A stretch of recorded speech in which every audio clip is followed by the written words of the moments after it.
Welcome to Movies That Matter, the podcast going beyond basic film criticism to boldly explore a social issue affecting people's lives.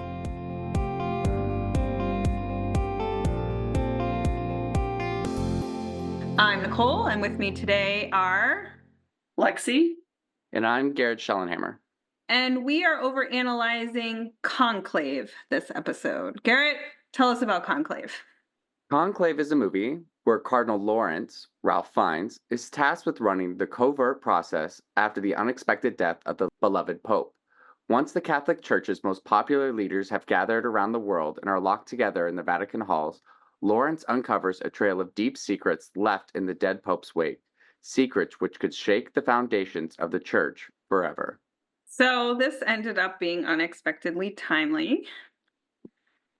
Before we get into the deep matter discussion, I will just tell our audiences we're recording this the day after the election in 2024. And we all have feelings.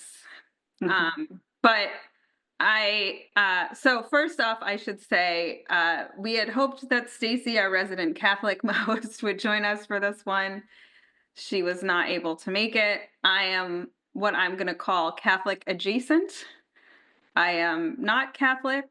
My entire family is Catholic, well, on my dad's side. And for a non-Catholic person, I would venture to guess that I grew up hanging out with priests more than most Catholic people ever would. So my aunt was the housekeeper to a priest my entire childhood. And when we would visit family, we would often stay at the rectory, and the rectory would host our family gatherings. So the priest at the rectory, who we just called Father, was basically like another uncle to me. And, you know, he'd have priests over, and I would see priests smoke and drink and curse. So that's kind of like my 5 cents on like where I'm coming from religion-wise on this movie. I don't have much to offer in the way of this category. I'm technically baptized in like the Presbyterian side of the Protestant church, but I kind of stopped going when I was still pretty young. So like I got kind of the basic level of Sunday school and then not much after that. So I just describe myself as not religious. I think we've talked about this on other podcasts, but I grew up religious. My father is a preacher, still is today, and a missionary Baptist, really hard, strong Southern Baptist type religion, a little bit stronger than Southern Baptist, actually. I currently do not identify with man-made religion and believe more in spirituality and wholesome communication with humans. Great. So all that said as our intro, what do we think of this movie? I was trying to watch a nice movie to calm my nerves, and this movie did not end up. I thought it was going to be more like a little murder mystery. The Pope dies, and we were going to go in and like have to figure out how the Pope was sabotaged. I was not ready. It was a good movie, I thought. I thought it was a good movie overall. We'll get into some of the things I didn't like, but I would not go into this movie expecting it to be super lighthearted. I was kind of anxious the whole movie, and I was like not sure why. And it was, I mean, I was anxious for the election, but this movie really kind of stirs up a lot of internal dialogue within yourself, and the audience was participatory. There was lots of gasp and oohs and ahs, and even at the very end pinnacle moment when everybody was dead silent, we found out the big twist. One woman just whistled this long, like up and down, like and the whole audience was like, "Mm-hmm, yep, yep." So it was more intense than I thought it was going to be. Thought it was definitely going to be more like an Agatha Christie type situation, and we did not. We actually just hit every social issue I could think of in like 10 minutes. Yeah, it's interesting that you say that because in my showing during the big reveal part at the end, there was a woman in my theater who went, I think she said she either said holy shit like really loud for the whole theater to hear, or she was like, that's incredible. So it's funny that multiple theaters had intense reactions. I think I probably overall agree that I liked it. I also thought, I don't know if I thought it was going to be as lighthearted as you're saying, but I I did think that it was gonna be kind of one core mystery where maybe, like, we were finding out bits and pieces along the way, and then there was gonna be but at the core, it was kind of gonna be, like, one mystery, either how the Pope died, yeah, or something else about who's getting elected, where really, like, it was kind of 3 mini mysteries that were mostly unrelated in the movie, which I thought was kind of interesting, like, narratively. So I'm going to let you guess who was the woman in my theater who audibly reacted to things on the screen. Who could it be? I I don't know who it could be. But you isn't Um, Alamo, like, the big thing is that you're quiet in Alamo? I mean, you know me, this has never kept me from giving a character advice before. Um, so I did like it. I kind of didn't know what to expect, so I went in a little bit not prepared for whatever was going to get thrown at me. And I remember thinking, like, I don't know, like halfway through it, I was like, this should be really boring, and they are pulling this off. Like, I'm engrossed. Like, there's no stakes here for me. I am not Catholic, and this is fiction, but I'm like, I'm into it. I kind of want to know how this is all gonna like play itself out. Like, the sort of political intrigue of it all got me. From like a technical perspective, I also just thought it was incredibly beautifully shot. Um, that scene where they're in their robes with the white umbrellas. I watched, I was like, "Oh, Nicole's gonna love this." Like, I literally when I wanna talk about that scene in a contrast later about something, but that scene go ahead, sorry, incredible. Yeah.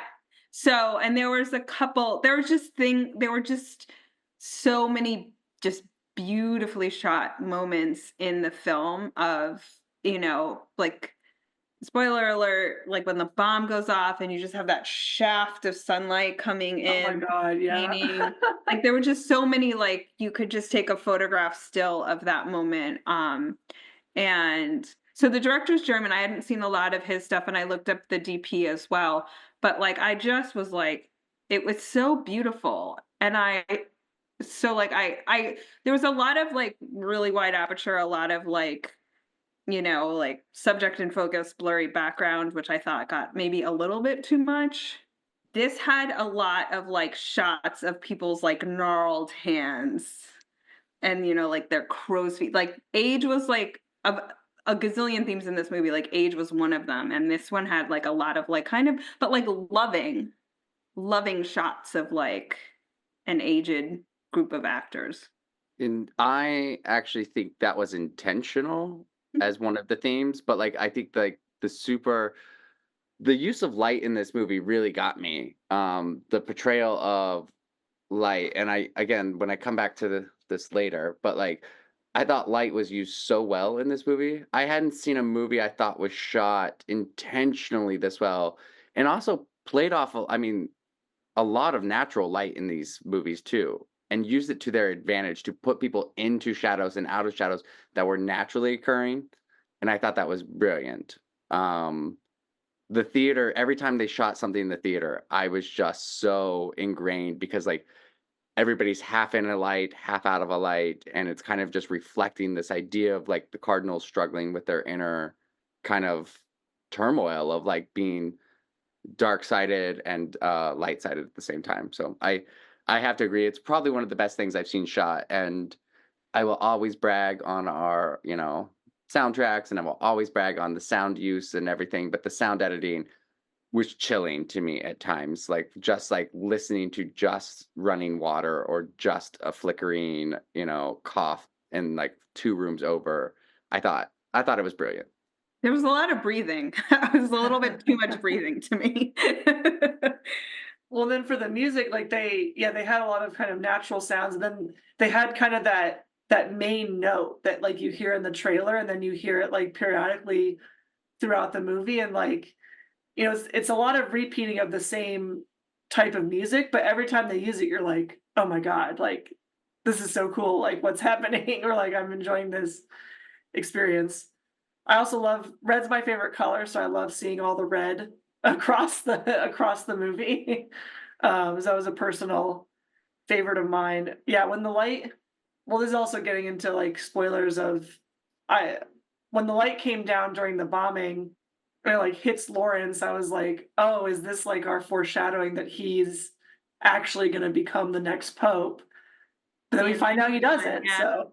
so Yeah, no, and Garrett, I'm glad you brought up the lighting because one of the things I noticed too, I stupidly left my notes at the Alamo. But one of the things I noticed too was that when they're in a room, there's like a lamp on a table or there's some source of light, and the character is always standing just outside the cast of the lamp, right? They're always standing not completely in shadow, and probably, there's probably lights on the set, but like no one is ever standing no, like that when the bomb goes down. There are very few times when someone is directly lit from the quote unquote environment. And I was like, I too thought I was like, this is such a deliberate choice that they're making with lighting. And I don't think I've talked about lighting in like a year in a movie. Yeah, I agree. Like the plot we can get into in a minute, and I know people who are listed as like, wow, you guys are really not even talking about the social. Like, you have to see this movie to understand like how well shot it was first, because it was an added bonus to everything that was going on in the movie. You know, it makes me want to read the book, and very rarely do I want to watch a movie and be like, oh, I must read the book, because I think this is actually probably one of the adaptations I will enjoy a movie better than I would a book, just because of the way that they've used light, sound, and the shots you can get that I would never have pictured conversations of seeing the side of someone's face and the front side of another person, like the point of view in which they shot it so that they're not having a conversation. It's more like, here are the facts I'm giving you, and now you get to respond, almost like in an interrogation in an interview style versus like natural flowing conversations. And I don't think I would have ever gotten that from reading the book, but it did make me want to read the book. And I think that's a huge compliment to a movie, because usually if I see the movie, I'm like, I don't want to know how different it is from the book. Yeah, one thing I wanted to ask about, um, so I've been thinking about it. I don't know that I have any great answers myself, so I'm throwing it to the group. So most of the time, and definitely as establishing shots, Ralph Fiennes Cardinal Lawrence is being shot from like behind and slightly above, right? The opening sequence is him walking, and he is being, like you're seeing the back. You see a lot of the back of his head. Um, and again, very deliberate choice. I was like, I don't. What What did you take from that? Um, I thought it was unbelievably amazing. In the movie, we learned that Lawrence has asked to be let go from his post as dean of the conclave, dean of the cardinals, and has asked to be let go because he's having troubles with his faith, and not his belief in God necessarily, but we learn it's his prayer. He's having trouble with prayer currently. And I thought it was so intentional that they always shot him wanting to get away, wanting to leave, wanting to separate himself. And his point of view is that he's always trying to, he struggles with this idea of leaving. And so we only see him from behind because he's always trying to separate himself and get away from what it is. I thought that was intentional. Maybe it wasn't, but I thought that that was a beautiful, beautiful way to kind of capture his like struggle of also wanting to be separated from them, and which is why they never gave him a face on shot, I felt like, because it was always him doing a job rather than him invested in the Cardinals themselves.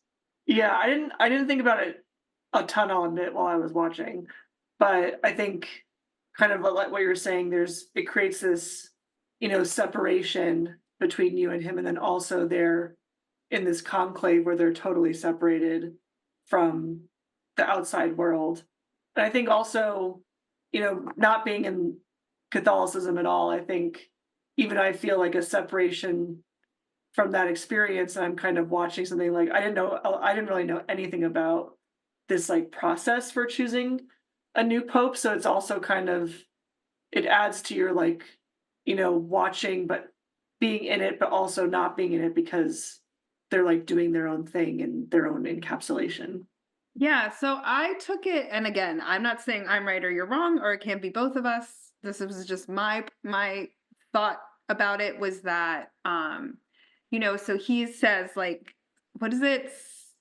Some priests or shepherds and Some are some manage the managers. farm, right? And so he's was told like his job is to manage the farm. So I took the back of his head and never having the full on face shots was like he's trying to be like the faceless manager of this, right? He's trying very hard to be a cog in the machine and not a person. I mean, how hard he's trying, I think we can debate. Um, but that was like my interpretation, but like the running away and the escaping, I can see both points equally well. Yeah, I think they bolster each other's because the same idea for me is like he doesn't want to be there. He is forced to do it and feels like almost I, to me it was almost like a debt to a man. Like this is what I took away from his kind of character, Lawrence's character in general. Is like, you know, had he known that the Pope was dying, I think he would have actually left and said, "I'm going to leave on my terms." But the Pope kind of tricked him, and so now he's like, the Pope literally wanted him to stay so bad that he wouldn't even confide in his best friend.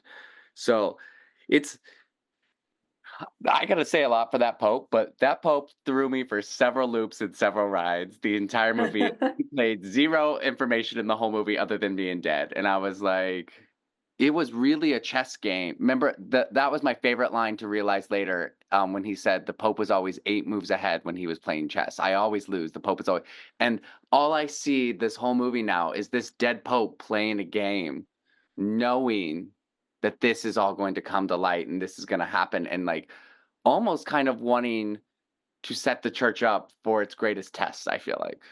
Yeah. I yeah, and I thought too, like, to Lexi's point, and I want to get into the characterization in a second. Like, I was like, this is a movie where everyone is wearing the same outfit the entire movie. And I'm like, why is this such a great costume drama?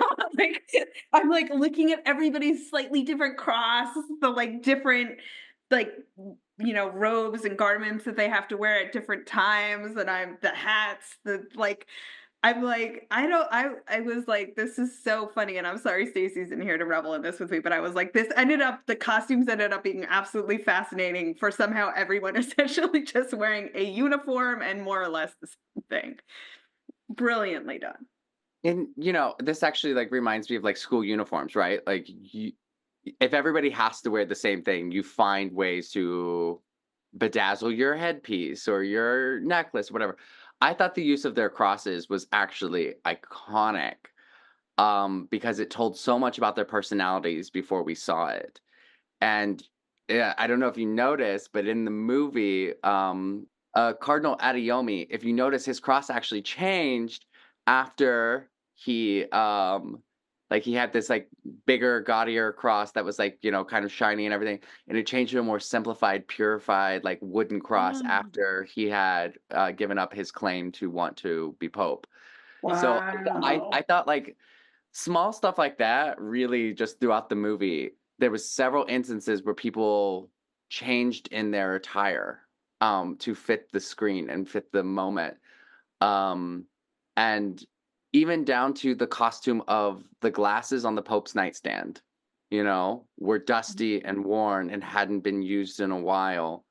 Yet every time Lawrence puts on his glasses, they just like they're the simple black frame glasses, and by the end of the movie, they got a little bigger, and then he's back to the like Pope's wire frame glasses, and so it's like this transformation for him as well as it kind of went through, and I was like, gosh, they really, really went ham on this.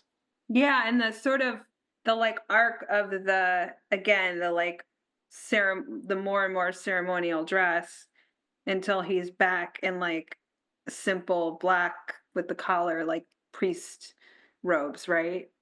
He's at his most, he's back to just being like a regular priest, not like dressed as a cardinal. All right, characterization plot.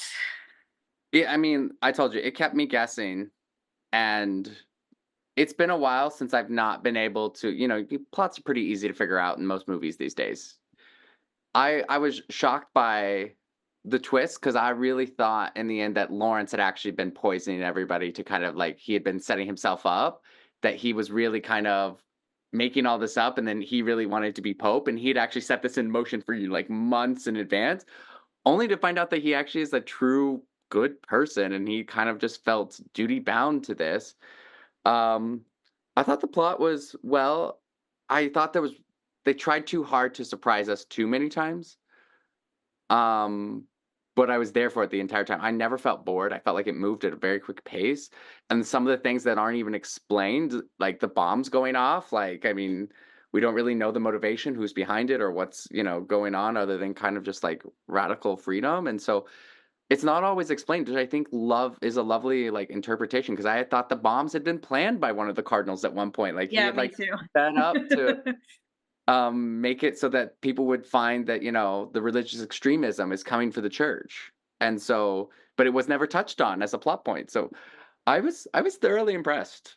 Believe that's what they call a red herring. I think I agree that it felt like almost a little too many reveals because, like I said in the beginning, I was kind of expecting one broad through line for the plot, and so when it became clear that kind of everything was separated, I was like, okay, like this is fine, but I wasn't fully sure if it was because I had such a different perception of what it was going to be going in, or if it could have just been better with the reveals. Because I think the guy who ends up becoming Pope, um, like I think his reveal is a very interesting reveal, but in some ways it does kind of seem a little bit like thrown in the end. Um, and yeah, I was also on the same train of, in the beginning I thought, yeah, Lauren's just a cog in the machine. He's just trying to finish this and then get out. And he's got to deal with some stuff because duty calls. And then when he kind of reveals like, oh, I would choose, I forget what he was like, this would be my Pope name if I Yeah, became Pope. Then I was like, oh, maybe he has been planning it the yeah, whole time. And then also with the light coming down on him, I was like, oh, is this like just like very obvious foreshadowing? But then I guess it wasn't because he didn't end up becoming Pope. Yeah, And I thought in that moment when he said my Pope name would be John, I was like, "Oh, he planned this from." I was there in yeah. the theater, like, shaking my fist, like, "Oh, he planned this, he knew what he was doing," and even, like, went to the point to set up his best friend and, like, um, And then he but seems so innocent in the beginning where he's like, "Oh, I'm so sorry I took away like 5 votes from you, like, these should have gone to you, like, for Bellini," and Bellini's, like, pissed that the liberal wing is not gonna win the, like, Pope candidacy and whatnot. Then I was like, "Oh my god, is he playing?" And then he's not. yeah. Yeah, I mean, again, I saw a Kaiser Soze thing happening all along too, and that was not the reveal. But I'm with you, Lexi. I was like the final reveal I thought was completely mishandled. It was too short. We didn't have time to absorb it or think about it, and then the movie was over. And I was like, this was too big an issue to get that casual a treatment. And also, like, I I thought there was going to be like a dark secret. I mean, okay, what I would consider a dark secret about Benavides, right? Like, I thought it was going to be like he was just as corrupt as the rest of them for whatever reason. And then that was going to be the reveal that he like had done all these machinations to try to find a good person to be the pope, and then in the end it didn't work. And what you have is something not that at all, right? So I was like, well, my headspace was somewhere else, and now you're throwing this at me, and I don't know what to think. And also, like, Garrett and I talked about this a little bit. Like, now I'm also thinking about like intersex issues and what that even means, and like, and then the movie's over, and I'm like, I just don't feel like the movie handled that part at all well. I know, I was kind of trying to think of, like, it's an interesting reveal, but, like, what is this, yeah, what's the message here within the broader story? Because I think I think the second reveal is probably the one that's handled the best with Tremblay. But I think to Nicole's point and your point as well, like we expect the reveal to be so much bigger and so much more negative because of the quote that's used halfway through the movie. It says, "You'll never find a candidate who doesn't have any kind of black mark against them." And so they've kind of like precursed you to think that this secret, whatever it is going to be super dark. And, we start to see, thought it was interesting. Each twist that like was getting someone not to be elected as Pope from the conclave was each, like sins that have come across the church before, like breaking your vow, then committing, I can't remember what they called it, but committing the crime against the other cardinal, blasphemy of his name. It's called this very specific thing in the movie. I can't remember what they called it, something C. Anyway, and then so like all these crimes are starting to come through that are like the church has been accused of in the past. And so they even say in the movie, they're like, oh, we don't want any more scandals about, sex, and we don't want any more scandals about kids. Like, a pope knew that things were going on and did nothing. And so we've had worse And popes. also, as the audience, you're expecting any one of these scandals to be about kids, and then none of them were about people, actually. But like I your was shocked it was expectation. Yeah, I mean, it was a PG rating, so, like, I expected more spotlight, I guess, like, more just, like, kind of, like, outing the Pope's, like, worst fears, and then the end kind of felt I was like, "What? I gotta ask 17 questions," but then the movie was over, Yeah. like, and "We," and it was so interesting because when he chose his Pope name, Benitez chose, innocence as his Pope name. And it's like the true theme of the movie we'll get to in a minute, but like that was so to me like, oh gosh, it even set it up to be about like innocence of a child again. Like he had done something, excuse me, he had done something so bad, like he had been moved from all these posts because he had been Yeah. hurting children or something. And it's not, and it wasn't even a dark secret at all. And I think we're going to have to just give it away. I think you said it Yeah. earlier, Nicole, but Benitez ends up being intersex. For those of you who don't know what intersex is, that's basically the definition. You are born with both male and female genitalia, and often they are encased inside of you, so you do not know, because the outward exposed genitalia works and functions fine, and then the internal genitalia is either stuck inside you, so to speak, developmentally. But it it was such a moment there where it was like Benitez told the Pope, and so that was like a whole nother surprise too. It wasn't just like the secret came out of nowhere. The Pope knew, and the Pope was like, "Well, here, let's go get you surgery if you want it." And I think Benitez says one of the best lines. He's like, "I decided not to get the surgery because I wanted to be how God made me." Right. Like, And there's like a sort of lingering question in my mind of like, we're like, and you're like, "What? Huh?" Like, I don't know that the Catholic Church has ever ruled on the fact. I suppose I can Google it on like whether or not intersex people are barred from the priesthood. You're like, he is also a man. He is both a man and a woman, male presenting. So like, I'm like, I don't even know that that's a problem. Like, yeah, and that's what like I think they could have gone through all of life and no one would have ever known, right? Like, I don't want them to hide it because there's no need to hide, and there's nothing wrong with being intersex. But I felt like it was such a weird thing. Like, it is something that the church could literally easily not, no pun intended, cover up because it's not something that is actually impacting. Like, it's not a scandal. It's not a. It is the fact that this is a person of God, and so I don't know, it was very interesting to me that that was the final, thing. So, I did look it up before, by the way, Nicole. The Catholic Church view is that there is male or female, and so intersex, you have to either choose one or the other, which is not how that works. Um, so so he chose male, so he's in the clear, right? I r don't know. Like, right, whatever. right, so kinda like Yeah.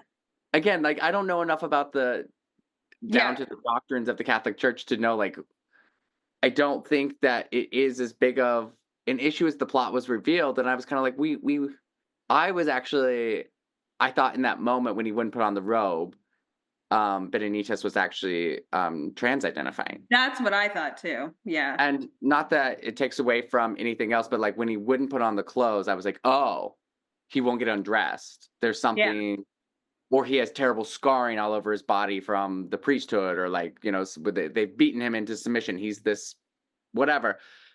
It was nothing, none of that. And so again, kind of these red herrings, but then we didn't even get to like process and handle. And that's when, like everybody in the theater was like, wait, what? Like, give me 10 minutes to just sit with this and be like, have this dialogue and this conversation, be like, it doesn't change who I am. It never has changed who I am. I didn't even know about, and the fact that he didn't know about it until very late in life. The Catholic Church rules is if you are identified as a man, you can still be ordained in the priesthood. Like that is their only real rule on priesthood. So it just baffles me that this is kind of like, what was it trying to stir up that was like, this really fits all their rules already. So what is the big deal on this?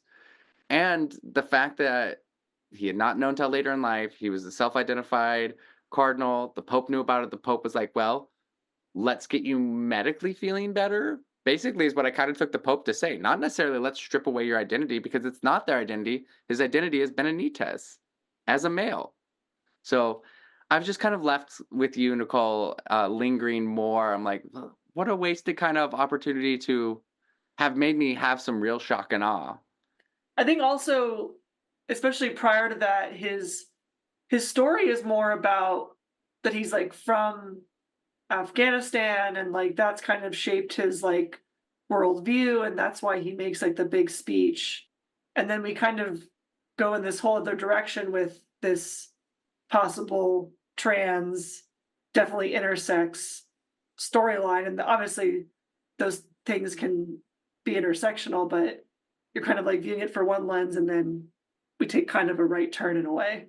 Brands would have brought the movie for full circle in a better way because I think what they were trying to do was say we've let a woman and be Pope, right? That was Wouldn't be the first time, FYI. Well, that's true because they have that. Yeah. Bellini does have the whole speech about like wanting to bring women more into the church and all the liberal views. So I see, yeah, I see what you're saying because And that is mentioned having earlier in the movie as well about trying to bring in the more liberal views to the church. right, and that would have worked better. And Yeah, I but slightly Benitez, with a trans character Yeah, that the people who do not accept transition would still see it as letting a woman into, but with an intersex character, I'm like, that didn't land to me. yeah, because just to be clear, Benitez was not trans, was not Right, identifying. no. right. Was, Yeah, So and so like it didn't land the same way that the shock and awe that they could have. I agree. The whole point was trying to say, well, we just elected a woman as Pope, you know. But it was just so, and I don't want people to use trans identifying issues to make their points either. So I think there's a fine line here between like I think it would have made more of an impact had they had said Benitez is a trans man, but it didn't matter because it kind like they mooted their own point when they were like Benitez is intersex. And then he's a self-identified male, which by the Catholic Church's rule is fine. There's nothing yeah, that says you can't have ovaries too. Because yeah, it was he, mishandled. yeah, It just didn't work. But so like taking it back to like what I think the movie for the most of it up until the last 10 minutes, I think worked very well. Like, and I thought, like on the eve of this election and now kind of feeling the aftermath, like this was basically a movie about an institution that is losing followers, right? And the followers that remain are skewed more right wing. And the question is, do we try to move back towards the center to stay relevant to the times, or do we, double down on our conservatism? as you say that, the line, I think it's Bellini who says it, where he's talking about Tedesco, and it's like if we elect him, we're going back 80 years or whatever time period he gives us. And like as you were saying that, I was thinking about that line and thinking about how with Trump now becoming our next president of people now saying we're gonna go back in time, and I'm just like, oh my god, why are we here?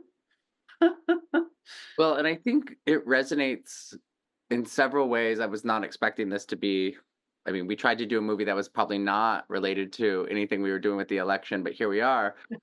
Um, who would have guessed? The whole point is, the Catholic Church will be ashamed that they've let a woman run something. And we have this, idea of this right extremism of, like you said, Nicole, like not just like taking us back. We need to go back to the basis of God, and we need to be God fearing and use our position as the church and the head of this organization to say we are God fearing. We've let in too much.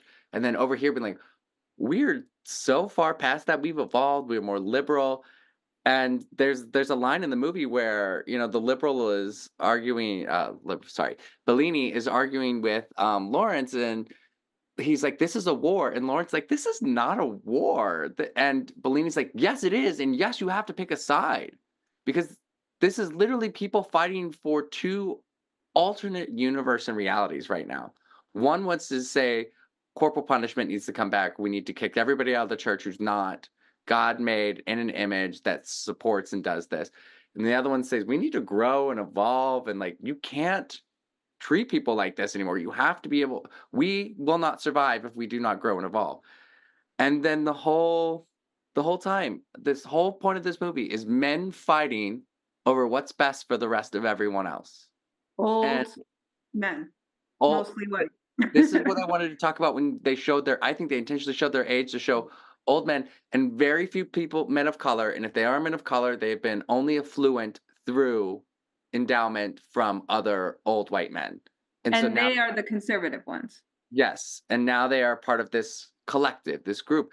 But they even make a joke about, well, we can never have a person of his skin color. Could you imagine Yeah. running? And it's like, so what is it? And here's my takeaway from the whole night last night. So what is it? What is it? Is it because of this color of someone's skin? Is it because of their gender? What? I know it's both. But like, what do you hate so much about people who are so different from you?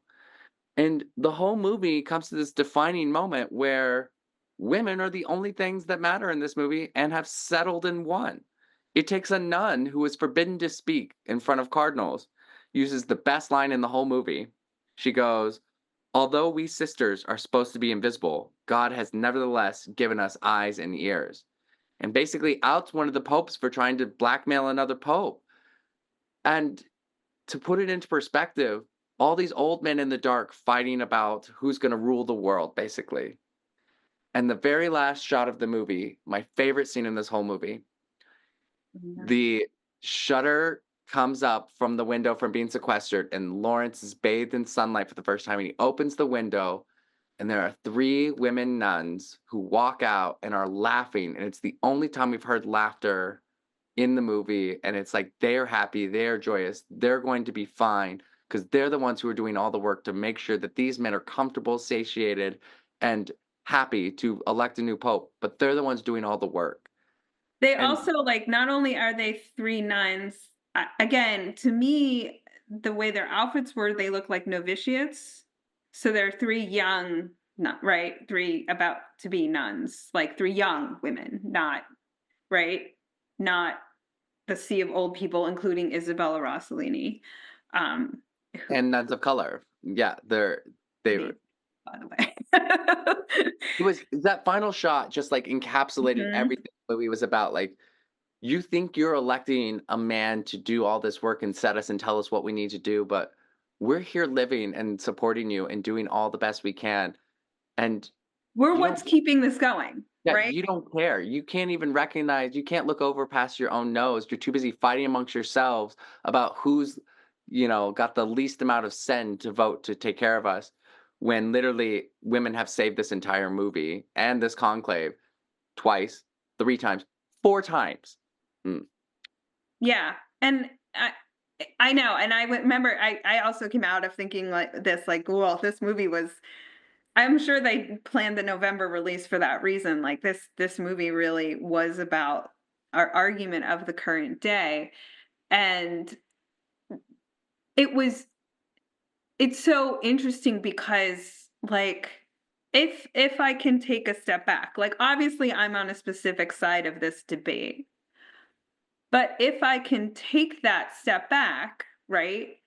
Just sort of keeping it within the movie realm of the Catholic Church, both sides are equally valid. It's saying, look, the only people you have left are conservative.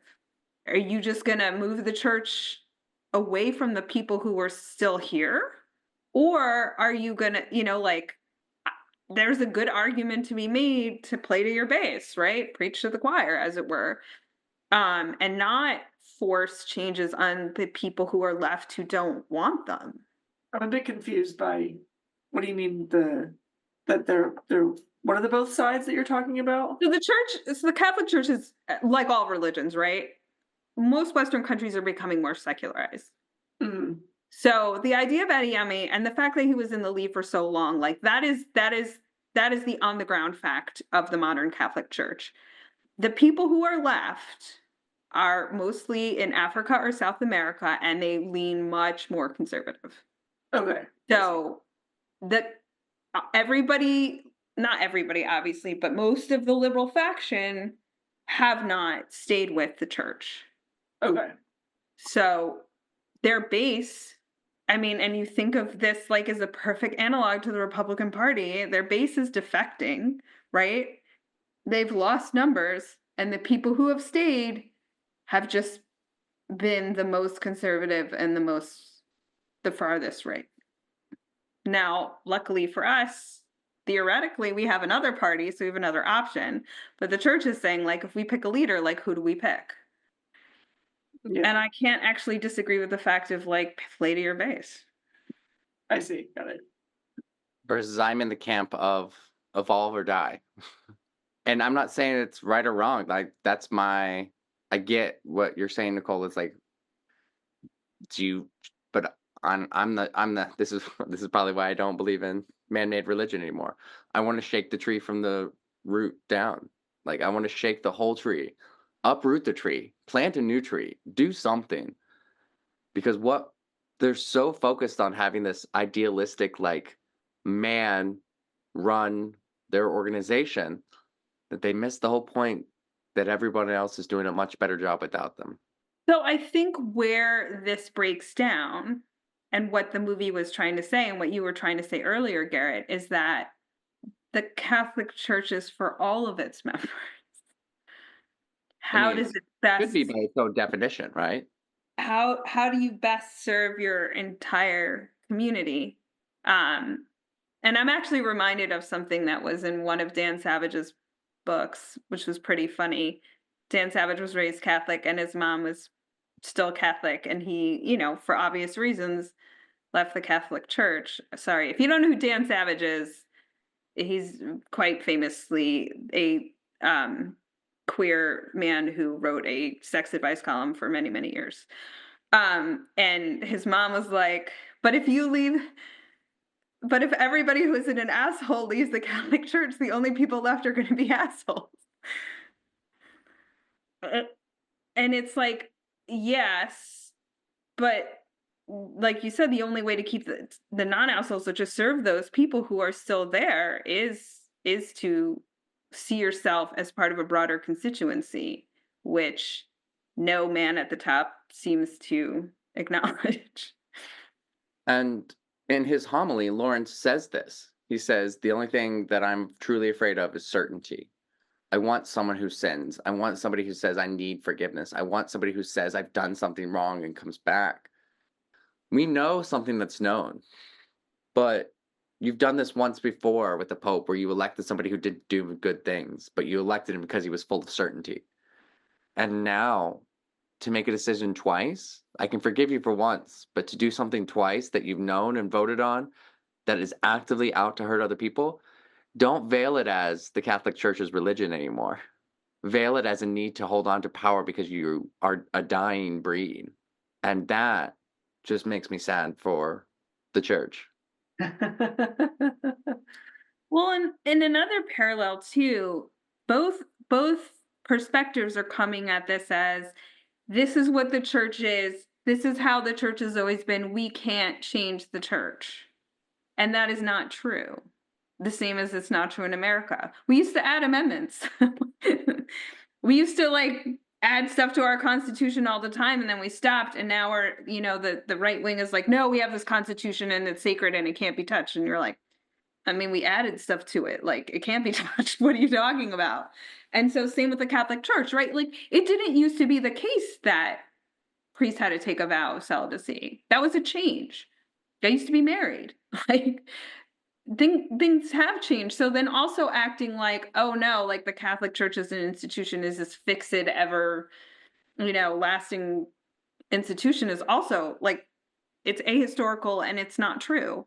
One of the Constitution Amendment comment made me think of how even this election, multiple states added abortion to their state constitution. States have done it as recently as yesterday. Yeah. Like we should be able to do it at the national level as well.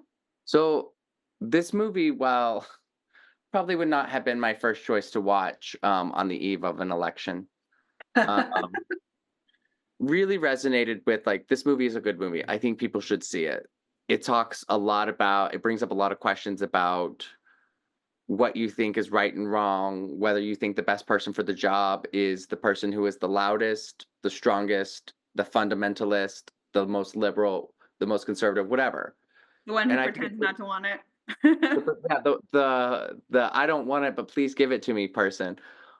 And also, this movie brings about a lot of questions about how those looked on as less than minorities, women, people of color, are often used as pawns in a game for someone else and used as pieces to move around a board. But turns out that they're the only ones actually they're not playing the game, but they're still taking pieces off the board every minute. Yeah. And I would say even furtherance to that is the movie questions even, is this really the set of people who should get to make these decisions? So on that note, you've kind of given your spiel, but like, should we talk social impact score? According to Wikipedia, the budget was 20 million and the box office is 16.3. And the budget's probably not accounting for certain extra stuff, but I will say I liked the movie before. I like it more after this discussion. It's been a good discussion of expanding on things that I maybe thought only a little bit during the movie or more surface level, and kind of hearing all of the comparisons you guys were saying. I'd probably give it a 5 because I just don't know how many people are seeing it. But it was good. It was good. So that brings it up, versus a lower score. Yeah, I know my answer is sort of tentatively on like, is this going to get an Oscar boost? Which I think Good point. I would be surprised if Ralph Fiennes didn't get nominated for this. So I'm I'm of two minds because I'm like, yes, it's not being seen now, but if it gets a boost from the Oscars, then I want to give it higher. I guess so. Like, I'll say this: in the event that it gets a boost from the Oscars, I just have a hard time giving it anything. I can't give it a 5 or below. It was just too well made. Like it was, yeah, I just can't. In my heart, I'm like, it's got to be a 6 or a 7 because it was just so, the craftsmanship of it all was just so impeccable. And because while it whiffed in some big ways, it still, like you said, brought up all these really interesting and complex ideas. Some that kind of hit you over the head with it, but a lot that was more subtle. Like there's one of the scenes I loved the most in this movie was the scene where he comes in to talk to Isabella Rossellini, who's like the head nun, to the young nun who's caused a scene. And it's just written on her face and like everything she's doing to be like, I don't want you to talk to this young nun on your own. I don't trust you. I need to protect her. And there's like no dialogue about any of that stuff. It's all subtext. And I thought that was really well done for a movie that kind of hammers home a lot of its points. It actually made a lot of points in really subtle ways as well. So yeah, it's a good watch. I recommend it. So I do my social impact score, and I'm typically the hardest of us all, I think, but I'm actually gonna go 7.58 for all the reasons that we've been sitting here. Lexi, I agree. It's been a really good conversation. It's been a nice distraction, but also the movie just brought up so many issues in a nice, palpable way that people will be discussing this. Whether a lot of people see it or not doesn't really bother me, because to me, a social impact is not necessarily who sees it. It's, is it trying to get across a message that is easily understood? Is it making a difference? And I think with all of the like little nuances and watching it again, getting to go back and see kind of the perspective of how light and dark has been used on the priests themselves and on the cardinals themselves, and how the sisters, the only time that the women are speaking is when they are brought into the light. Like when women are speaking, like the rooms are lit up, like they're in bright spaces, like women are the voice and the power. I think that this to me is just going to be something I talk about with a lot of people for a long time. And I don't think it is, the farther I get away from the election, I think I'll also get to see some differences and some nuances that maybe are convoluted and clouded right now. So I also think this is probably going to get a lot of Oscar buzz. I think the writing will actually get nominated, and the use of light and cinematography will get lighting and Yeah, effect. I see a good run on some of the technical ones too. All right, so recommendations. Jake and I just started watching Agatha All Along on Disney Plus, and it's been fun. It's been a good, like, there are some themes, or about people's pasts and things like that, or what they're going through, but overall it's been kind of a fun, kind of more comedy, silly-ish show as well. So we have not finished. I think we're only halfway through, but enjoying it so far.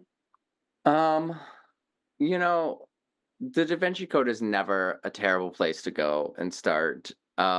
Because again, it's kind of these similar themes about the church and what do we actually know and what do we not know, and how has the Catholic Church over time changed and broadened its own views through whatever. But I also want to recommend. Wait, are you recommending the book, the movie, or both? Oh well, we'll go with both, but I was actually recommending the book to start with. I think the book is such a much better read because you get to like live the adventure and mystery as you're reading it. But I also want to recommend to be kind to yourselves, everybody, to take time to set aside some time for distractions. If this is your distraction, we appreciate you doing this, but also make sure you're taking time for yourself just to do nothing. It's okay not necessarily to be okay right now. Know that we're here for you. We're always going to support you. So I'm gonna also recommend a book, which I thought, like, it's funny, the tie-in is loose on this one, and I don't care, like, you don't have to tie it in, but it ended up being kind of prescient. It's called The Book of Doors by Gareth Brown, and I thought it was gonna be this like lighthearted, like kind of fantasy thing. This girl finds this book and it can, turn any door to a door into anywhere she wants to be. And it is not. It ends up being like a total thriller, and I was like, "What? I didn't see that coming." So it's very action-packed actually in the end, but it's great escapism, which we all really need right now, and is a very fun read. All right, well, we hope you enjoyed this episode. Yeah, we didn't give you too much lighthearted escapism. We're sorry. We know times are tough, but this was also us processing some of the stuff we've been through, so we appreciate your patience. You can always reach out to us at moviesmatterpod@gmail.com. We're on our website, moviesthatmatterpodcast.com. Leave a comment on our YouTube. And remember, movies matter. And so do you. We'll see you next time.